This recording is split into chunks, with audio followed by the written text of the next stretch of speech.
নমস্কার বন্ধুরা। ২০২৬ যে আমি গঙ্গাসাগর মেলায় গিয়েছিলাম, সেদিনটা ছিল মঙ্গলবার। মঙ্গলবার সন্ধেবেলা আমরা চলে গিয়েছিলাম একটু গঙ্গা আরতি দেখতে।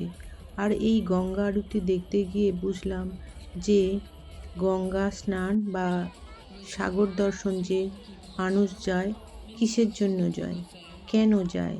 এখানে এত সুন্দর করে একজন বলছেন যে শোনার পর আমার মনটা পুরো ভরে গিয়েছিল। সত্যি বলছি, যখন যাই রাস্তায় এত পরিমাণ কষ্ট পেয়েছি, তখন বারবার মনে হয়েছিল যে আর কোনোদিনও আমি এই সাগর মেলায় যাব না। কারণ রাস্তা যেতে সত্যি খুব কষ্ট পেয়েছিলাম।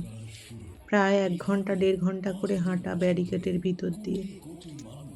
যাওয়ার সময় বারবার খালি বলছিলাম যে আমি সামনের দিকে না গিয়ে পিছন দিকটা ব্যাক করি।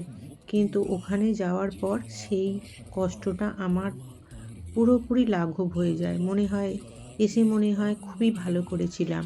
আর মনে হয় বারবার আমি আবারও এই জায়গায় একবার করে বৎসরে মকর সংক্রান্তি দিনে আসার চেষ্টা করব। এত সুন্দর আয়োজন করেছেন এখানকার যে মুখ্যমন্ত্রী, তিনি এই গঙ্গাসাগর মেলার অনুষ্ঠানটা খুব সুন্দর করে করেছে। যদিও ৩টে দিন এখানে এই অনুষ্ঠান হয়েছে।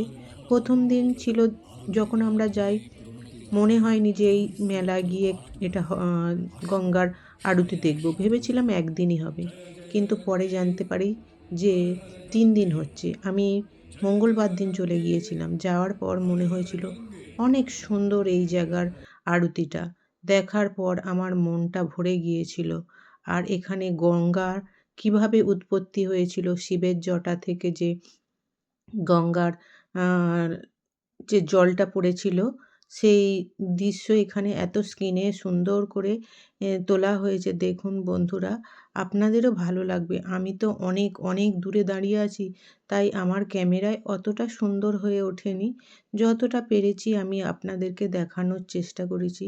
কত সুন্দর লাগছে দেখুন এই দৃশ্যটা। এখানে এত সুন্দর একটা গান চলছে, যেটা আমি দিতে পারলাম না। যদি গানটা শোনাতে পারতাম তাহলে কিন্তু খুবই ভালো হতো। আর দেখুন এত সুন্দর ড্রাম বাজানো হচ্ছে, এদিকে নাচ হচ্ছে। ভিডিওটা বন্ধুরা কেমন হয়েছে কমেন্টে জানাবেন। ভালো লাগলে একটা লাইক দেবেন।